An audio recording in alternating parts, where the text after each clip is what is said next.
ഒരു ഭാര്യ ഭർത്താവിന് വേണ്ടി ജീവിക്കും. ഭർത്താവിന് വേണ്ടി ജീവിക്കണ്ട. ജീവിതം ആർക്കാണ്? അള്ളാഹുക്ക് വേണ്ടിയാണ്. അള്ളാഹുക്ക് വേണ്ടി ജീവിക്കുക. പക്ഷെ ഭർത്താവിന് ഖിദ്മത്ത് എടുക്കണം, ഉമ്മാനെ നോക്കണം, അപ്പാനെ നോക്കണം, മക്കളെ നോക്കണം. ഇതൊക്കെ നമ്മുടെ ടാസ്കുകളാണ്.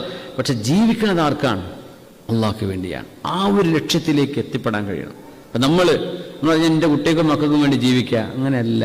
അതും എല്ലാവരും ഇങ്ങനെ തന്നെ, ലോകത്തെ എല്ലാ മനുഷ്യരും ചെയ്യുന്ന പണിയാണ്. മുഅ്മിൻ അങ്ങനെയല്ല. ഞാൻ ജീവിക്കുന്നത് അള്ളാഹുവിന് വേണ്ടിയാണ്. പക്ഷെ എൻ്റെ കുട്ടികളെയും മക്കളെ ഞാൻ നോക്കണം, അതെൻ്റെ ബാധ്യതയാണ്. പക്ഷെ എൻ്റെ ജീവിത ലക്ഷ്യമാരാണ്? അള്ളാഹുവാണ്.